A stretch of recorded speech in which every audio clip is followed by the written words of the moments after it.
Thank you very much, Lucy, for that introduction. I want to say good evening to the Morehead-Cain trustees, staff, scholars, and Eric.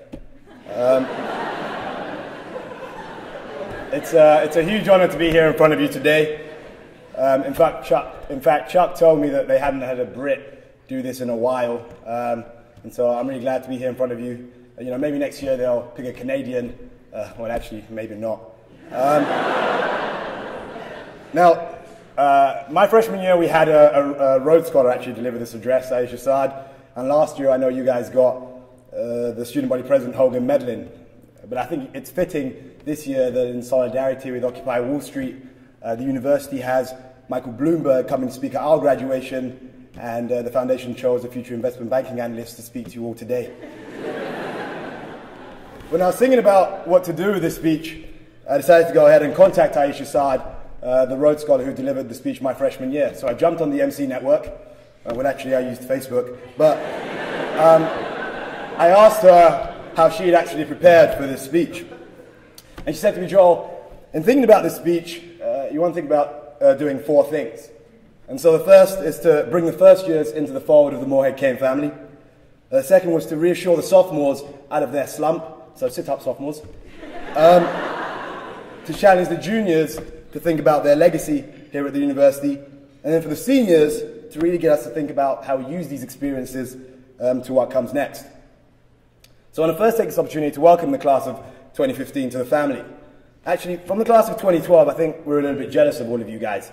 I mean, you guys have a new building, you got a new Mariah, you have this new exploration summer, but I guess we had funded gap years, so we do in there. I always think the best speeches are the ones where we know when the end is coming. So I'm going to tell you that I'm going to be making 4 points today, so you know when you hit point 3 that you're nearly there. And the first one is to escape your harbor. And this goes back to my Outward Bound days. It was on that first day, we'd all sit in a circle after we'd done something hard. For those of you who did Knowles, you probably wouldn't understand that, but Outward Bound was like Knowles with feelings. So this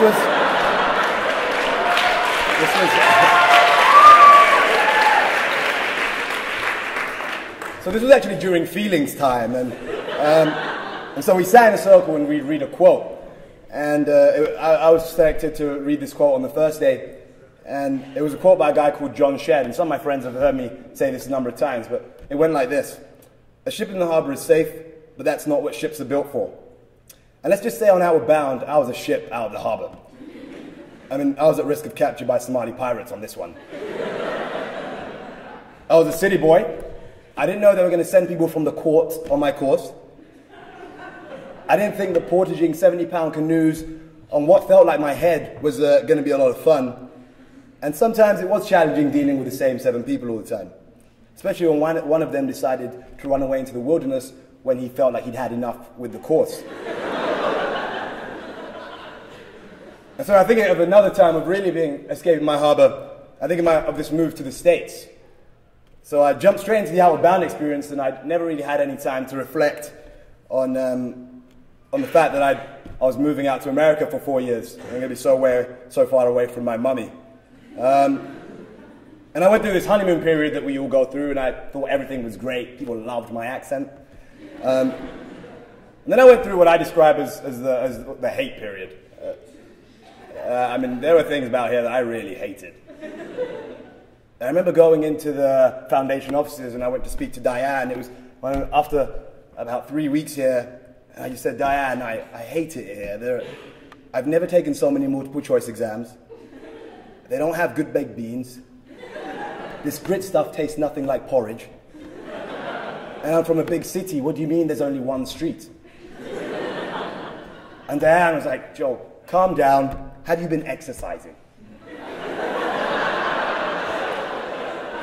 And I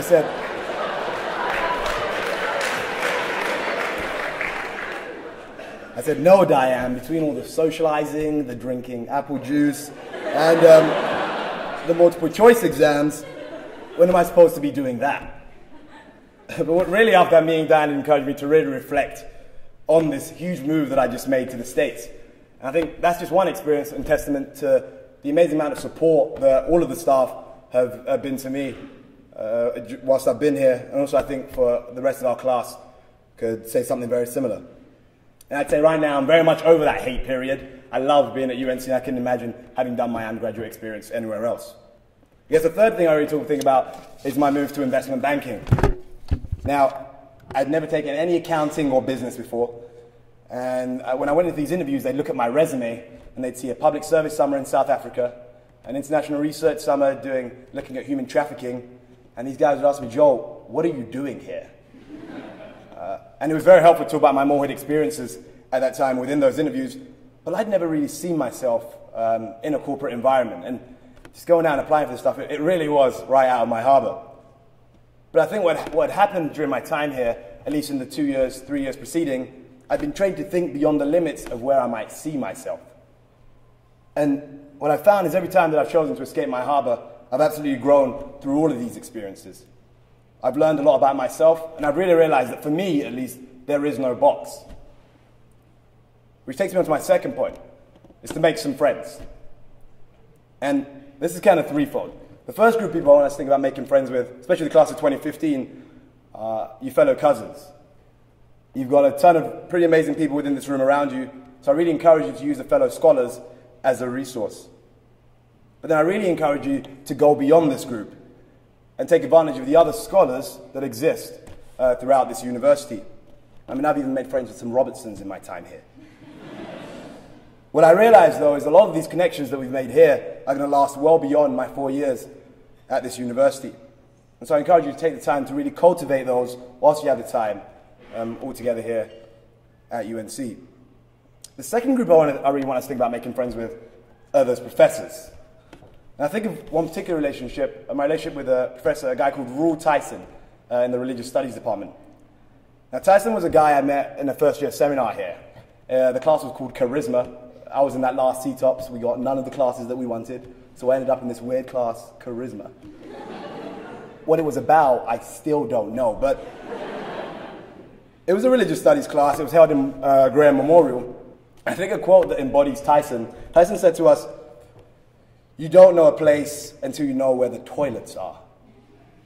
And I think it's testament slightly to his eccentricity that by the next class, about 7 people had dropped.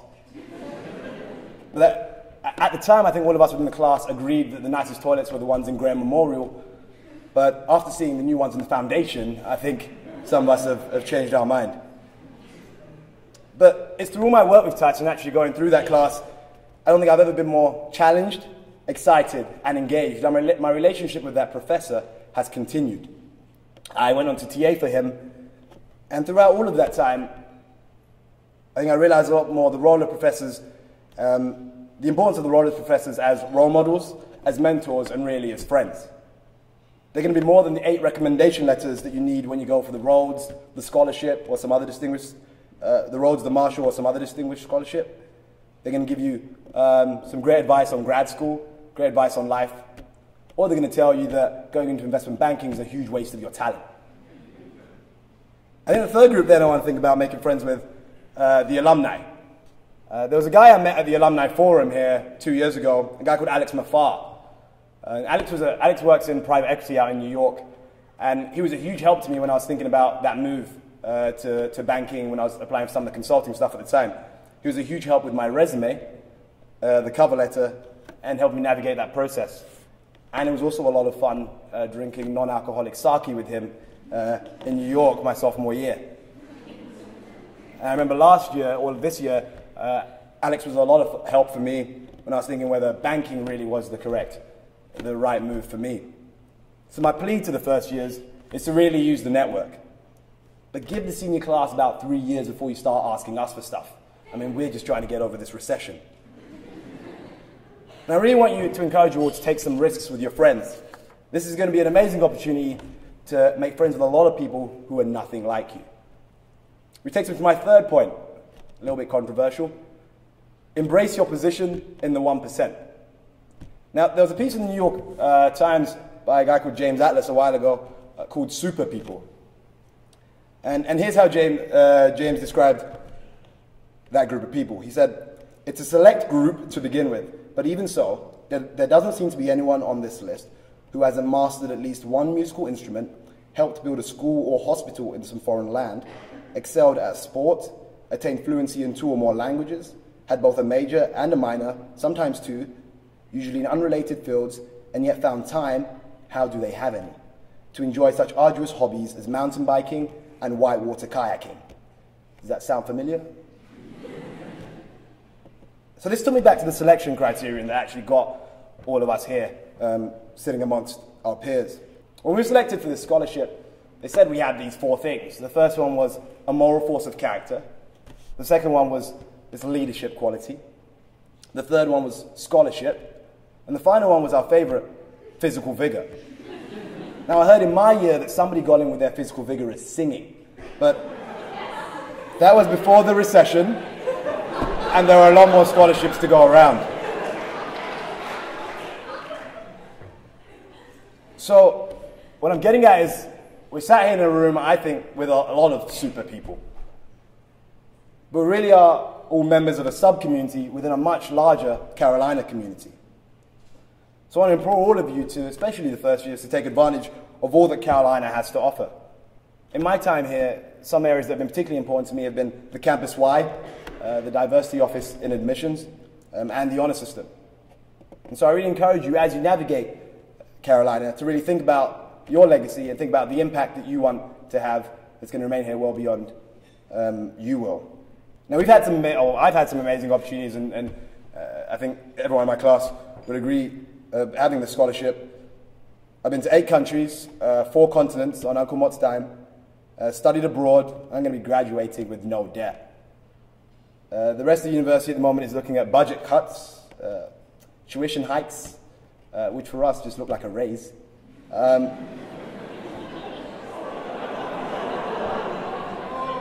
I remember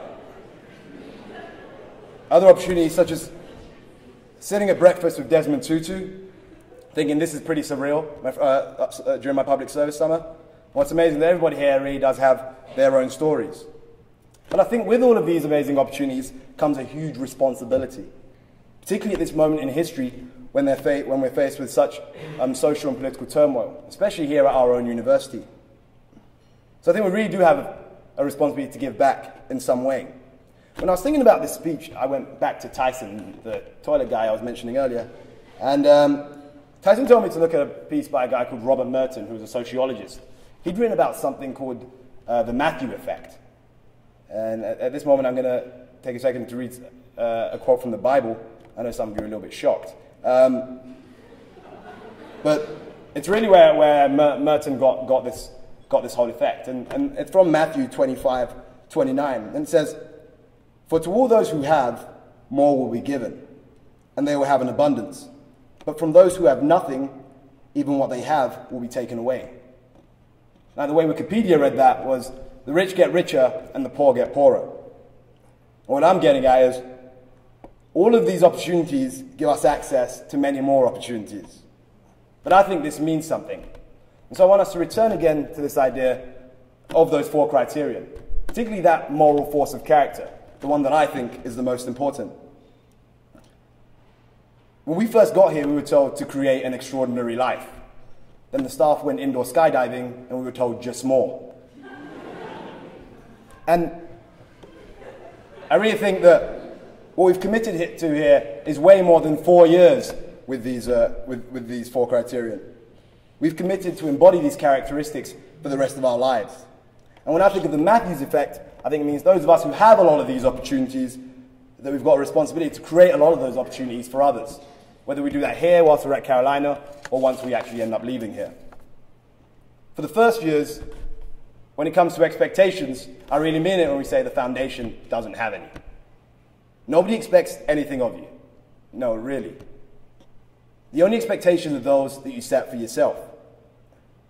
I want you to try and avoid the high school laundry list, to stick to what you love and do it well, but to take the time to also discover some new passions, and escape your harbor as you try and go through this whole process. Which takes me on to my 4th point. Nearly there. Do better than our class. And so, no, we didn't get a student body president. an editor of the DTH, or I guess some other really distinguished position on campus. We were trying to escape the norm, you know, escaping our harbor. But I want to think a little bit about what has actually happened with our class. You know, I want to first give a shout out to Jacob Sharp, who was relegated from our class. May he rest in peace in the class of 2013. But I think of some of the amazing things that really we've done. We've got the campus tweeter. You know, we've got Eliza Kern. Not many people in this room can boast 883 followers. I checked. I think, you know, we've got a future president. We've got Josh Ford. Look, Josh didn't want to be student body president. If he'd ran, he would have won. He had his eyes set on much bigger things. I mean, the guy worked for Obama for one of his summers developing Facebook apps. So, I mean, if that's not the future, then I don't know what is. You know, we had a glamour girl. Not many people can boast that either. We had Amber Kuntz, and I think from the whole of our class, we're very, very proud of you, Amber. The only thing is just if next time, if you're going to be in the magazine, if you could try and make the front page, I think that's the Morehead-Cain difference that we were actually looking for. You know, I think of the social entrepreneur. We've got David Barron, David in creating C. And David, I do understand this social business thing, colours for causes, and I think it's great. My only concern is that when Moreheads begin doing summers with your company, is Diane going to class it as public service or private enterprise? But I guess maybe we'll be able to fit it into this exploration summer, so it will find a home somewhere. So, I mean, I challenge the freshman class to really exceed all of that, and to do it all with less than 10 drinking citations collectively. I think from the whole senior class, I want to say, tough crowd. From the whole senior class, I want to say a huge thank you to the staff, the trustees, and I really want to take the chance to welcome the class of 2015. You guys have a huge journey ahead of you, and we're all really excited to see what you do with it. And on a final note, I just want to say, come on, sophomores, sit up. Thank you.